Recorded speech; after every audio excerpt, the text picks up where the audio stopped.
네, 안녕하세요. 닥터부자 아빠입니다. 오늘 구독자 사연을 바로 읽어보도록 하겠습니다. 안녕하세요, 닥부님. 저는 30대 초반의 미혼이며 여의도로 직장을 다니고 있습니다. 연소득은 7천 정도이고 저축을 위해 차량은 현재 없으며 신도림 근처 오피스텔에서 천에 67만 원에 거주 중에 있습니다. 청약 통장은 가입한 지 2년이 넘어서 서울 지역 내 추첨제 청약은 시도는 하고 있으나 최근 경쟁률이 워낙 높아 당첨이 어려운 것 같긴 합니다. 거주 중인 오피스텔은 12월이면은 23년 12월을 말씀하시는 것 같고요. 월세가 만기되어 연장 또는 이사를 가야 하는데 이번 기회에 주택을 매수할지 아니면 2년 연장 후에 타이밍을 봐야 할지 고민입니다. 가용 현금은 그동안 제가 저축한 돈 약 1억 2천과 부모님 지원 8천만 원 정도입니다.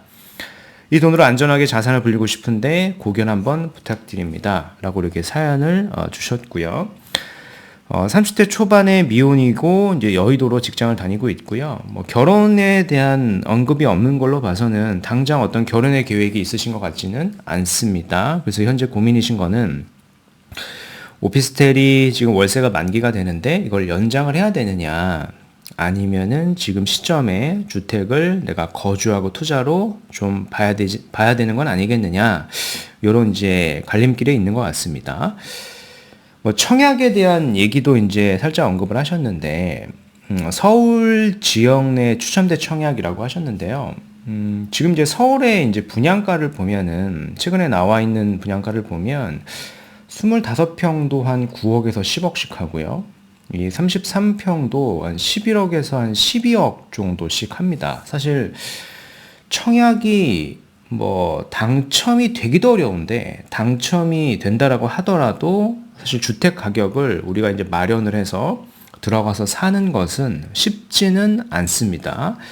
특히 내 국평이 당첨이 되면은 이런 주택은 거의 12억씩 하다 보니까 내가 거주를 해서 뭐 장기 특별 공제를 받는 게 아니다라고 하면은 12억이 나중에 15억, 16억, 17억이 된다라고 하더라도 비과세로 온전히 다 챙길 수는 없거든요. 세금을 또 내야 되기 때문에 청약보다는 현재 이제 자본을 보면은 현금성 자본이 본인의 돈과 부모님 돈을 더하면은 한 2억 정도 있으신 것 같아요. 한 2억 정도 있고 연소득도 30대 초반에 연소득이 7천이면은 굉장히 높은 편에 속합니다. 그래서 2억에 담보대출을 받는다라고 하면은요, 당분간 좀 금리가 높을 거다 보니까 무리해서 대출을 많이 받는 것보다는요, 한 3억 정도 내외만 받아서 그럼 총 매수가가 한 5억 정도 되니까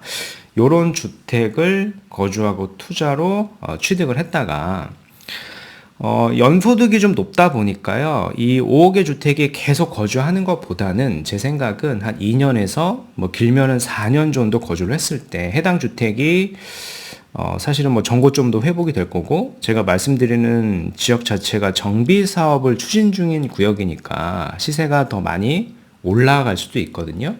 그래서 그 시점에 내가 한번 이거를 매도를 해가지고 지역이나 이런 상품 급지를 좀 더 상향해 가시는 방향으로 삼으시면은요, 내 자산을 조금 더 빨리 불릴 수 있을 것이다라는 생각이 듭니다. 오피스텔을 월세로 다시 연장을 하지 마시고요, 주택을 한 5억짜리 내외의 소형의 아파트를 한 채 검토해 보시는 것을 저는 의견을 드리고 싶습니다.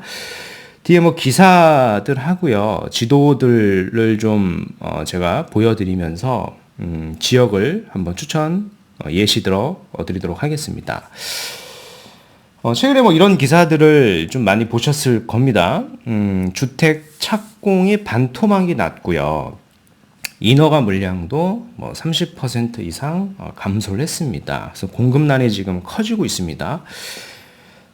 사실 이 여파가 당장 나타나는 게 아니라 한 2, 3년 뒤에 부동산 시장에 영향을 줄 겁니다. 그래프를 보더라도 이런 착공에 대한 물량, 인허가, 분양 물량 이렇게 다 줄어들고 있지 않습니까? 그래서 이게 한 2, 3년 뒤에 주택 가격에 영향을 줄 것이다 라는 겁니다.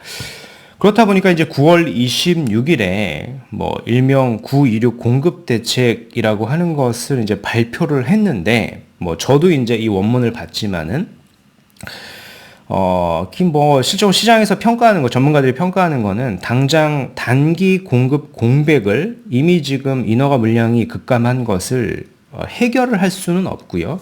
그 이후 시점에 좀 더 장기적인 플랜에 대한 공급 대책이라고 보기 때문에 사실 이게 뭐 해결을 당장 해줄 수는 없다라고 뭐 저도 그렇고 뭐 시장에서도 그렇게 평가를 하고 있습니다. 뭐 청약에 대한 말씀도 언급을 하셨기 때문에 뭐 청약에 대한 기사도 하나 언급을 드려보면은 국평 분양가가 10억은 사실 기본이고요. 이 분양가가 내리기가 좀 어려운 구조로 가고 있는 것 같습니다. 뭐 최근에 분양한 단지들을 보면 레미안 라그란테, 뭐 전용 84, 뭐 34평을 얘기하는 거겠죠. 뭐 10억에서 뭐 11억, 옵션 비용도 있고 이자 뭐 후불제 비용도 있다 보니까 실제 입주할 때는 뭐 취득세도 있으니까 뭐 12억에 육박을 할 겁니다. 롯데캐슬 이스트폴은 거의 분양가가 한 15억에 육박을 하고요. 그럼에도 불구하고 경쟁률이 한 79대 1, 뭐 98대 1, 거의 한 100대 1 가까이 됩니다. 지금처럼 청약 가점이 낮은 상황에서 추천제만 바라보고 이런 청약을 하는 것도 쉽지는 않고요. 현명한 선택이라고 저는 생각하진 않습니다. 분양가가 너무 높다 보니까 그렇고요. 그래서 뭐 직장 위치를 뭐 여의도라고 말씀을 하셨습니다. 그래서 인근에서 지금 보면은 신도림 인근에서 지금 뭐 출퇴근을 하시는 것 같고, 신도림에 거주하시는 이 오피스텔이 임대차가 올 12월이면 곧 만료가 되는 것 같습니다. 그래서 연장을 할지 내가 주택을 취득할지에 대한 고민이신데, 제가 이제 큰 방향성의 의견을 드렸지 않습니까? 임대차를 연장하시는 것보다는 주택을 소형주택이라도 매수를 하시는 게 좋다라고 의견을 드렸습니다. 그럼 어떤 지역을 우리가 취득을 하는 게 좋을 것 같냐라고 하면은 네이버 지도에서 지적도를 한번 켜보시면은, 요게 이제 지적도인데요. 이렇게 켜보시면 어떤 지역은 노란색이고 뭐 붉은색이고 파란색 지역들도 있을 겁니다. 저는 이제 파란색 지역들에 있는 아파트를 좀 추천을 드릴 텐데, 파란색 지역이라고 하는 거는 사실 준공업 지역이죠. 준공업 지역 중에서 가장 많이 사람들에게 좀 관심을 갖고 주택 가격도 많이 올랐던 지역이 이제 성수동 일대입니다. 아무리 건물의 가격도 많이 올랐고 아파트의 가격도 많이 올랐죠. 그렇게 많이 오른 이유가 뭐 여러 가지 이유가 있겠습니다만은 가장 큰 거는 땅의 가치가 높기 때문에 그렇습니다. 이 준공업 지역이라고 하는 지역은 용적률을 최대한 400%까지도 상향해가지고 건축을 할 수 있는 거죠. 그러니까 높이 지을 수가 있으니까 사업성이 좋으니까 땅의 가치가 좋다 보니까 가격이 계속적으로 오르는 거고요. 물론 이제 우리가 가진 가용 시드 내에서는 성수동 일대를 사실 접근하는 거는 작은 빌라 외에는 어렵고요. 물론 이제 빌라를 가는 것도 나쁜 선택은 아니겠으나 우리가 이제 여의도라고 하는 지역과 거리가 좀 있다 보니까 제가 추천을 드리고 싶은 지역은 요 영등포 아래에 이제 구로라는 지역입니다. 영등포를 제가 제외한 거는, 영등포는 사실 5억의 자본으로, 그러니까 총 자본으로 부채를 포함해서 아파트를 매수하기가 쉽지는 않고요. 그 아래에 구로 일대를 보시면은 우리가 검토할 만한 단지들이 꽤 존재를 하기 때문에 이 지역을 한번 보셨으면 저는 좋을 것 같고요. 뭐 이런 얘기가 나오죠. 서울 준공업적 용적률을 250%에서 400%까지 확대할 것이다 라고 하고요. 이는 뭐 가능성이 굉장히 높다라고 보고 있습니다. 서울 구로구 일대를 보면은, 구로구 일대도 보면 이 파란색 지역들이 많이 있지 않습니까? 이 지역 내에 우리가 주택, 그러니까 아파트를 사게 되면은 사실 이게 중공업 지역이다 보니까 내가 매수한 아파트의 현재 용적률이 200%가 넘는다라고 하더라도 재건축이 충분히 가능한 그런 단지이니까 미래성이 굉장히 좋다라고 저는 설명을 드리는 거고요. 뭐 예시를 하나 들어드리면 뭐 이런 단지도 있죠. 미성이라고 하는 단지도 보면은 이게 한 5억대 소형 아파트입니다.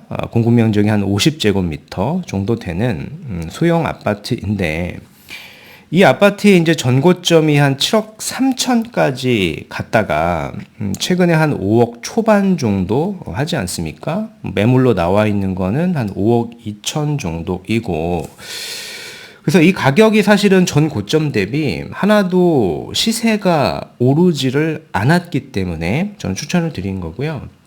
무엇보다 이제 땅의 가치가 워낙 좋고 용적률이 200%는 넘지만은 준공업 지역으로서 400%까지 용적률을 상향할 수 있다 보니까 우리가 재건축의 가능성도 열어둘 수가 있는 겁니다. 그래서 그래프를 한번 제가 그려드리고 싶은데, 이렇게 그래프를 보면은 요게 이제 시간의 축이고요. 요게 이제 가격의 축이다라고 할 때 이 건물 가격이라고 하는 거는 시간이 지나면 지날수록 가격이 내려가고요. 그죠? 근데 반대로 이 땅의 가격, 그렇죠? 이 토지의 가격이라고 하는 거는 시간이 지나면 지날수록 이렇게 오르게 되어 있습니다. 그래서 이 미성이라고 하는 단지는 연식이 굉장히 오래된 단지죠. 재건축을 추진 중인 단지다 보니까 이 건물의 가치는 이미 다 내려서 더 이상 내릴 게 없고요. 땅의 가치는 계속 올라갈 수밖에 없는 지역이다. 특히 준공업 지역이지 않습니까? 그래서 여기가 미래 가치가 매우 좋은 지역이고, 게다가 전 고점 대비 낙폭도 매우 크고요. 가격도 반등을 하지 않았기 때문에 이런 지역들의 단지를 찾으면 미성뿐만 아니라 많은 단지들을 우리가 좀 골라볼 수가 있거든요. 그래서 단순하게 내가 오피스텔을 다시 월세로 연장을 하는 것보다 이런 아파트를 우리가 골라가지고 뭐 거주하고 투자로 본다라고 하면은 저는 뭐 짧으면 2년, 뭐 길면은 4년 안에는 전고점을 충분히 회복을 하고도 남고요. 그래서 여기서 이게 뭐 재건축이니까 아주 오랜 기간 재건축이 될 때까지 여기를 계속 거주할 필요는 없고요. 한 2년에서 뭐 길면은 4년 정도 시세가 오르게 되면은 시세 차익을 좀 보고 급지를 조금 더 상향해 가시는 걸로 전 의견을 드리고 싶습니다. 그게 자산을 좀 더 빠르게 불릴 수 있는 방법이다라고 좀 정리를 해드리고 싶고요. 뭐 구로구 일대 뭐 차량 기지도 보면은 최근에 뭐 광명으로 이전을 하려고 하다가 무산이 됐고 다시 이전 사업에 대해서 재추진 중에 있습니다. 결국에는 저는 구로 차량 기지 문제도 시간에 대한 부분이지 결국 해결이 된다라고 보기 때문에요. 어떻게 보면 현 시점에서는 좋은 매수 타이밍이 될 수 있다라고 저는 생각을 합니다.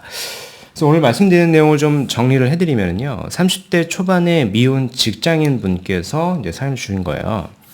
현재는 신도림에서 뭐 천에 67만 원 오피스텔의 월세를 거주 중인데 여기를 2년 임대차를 연장할 것이냐 아니면은 지금 시점에 주택 매수를 할 것이냐인데, 제가 정리를 해드리고 싶은 거는 가용 자금이 한 2억이니까요. 이거 외 주택담보대출 한 3억 정도 받으면은 사실 이자 부담이 현재 한 월세 정도 내는 거 정도밖에는 안 될 겁니다. 약간 더 나온다라고 하더라도 현재 연소득이 거의 7천 이상 되다 보니까요. 크게 무리가 아니라고 저는 생각이 되고, 그래서 한 5억대 아파트 정도를 매수해 보시면 좋겠고요. 추천드리고 싶은 지역은 제가 예시로 한번 드려봤고, 전 고점 대비 낙폭이 30%가량 하락을 했고요. 아직 반등을 하지 않았습니다.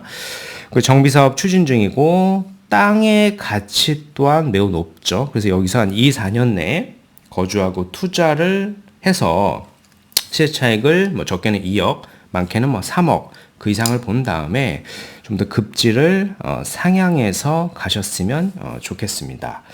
그래서 오늘 말씀드린 내용은 여기까지이고요. 제 영상이 좀 도움이 되셨으면 구독하기, 좋아요, 알림 설정 부탁드리겠습니다. 이상 닥터 부자아빠였습니다. 감사합니다.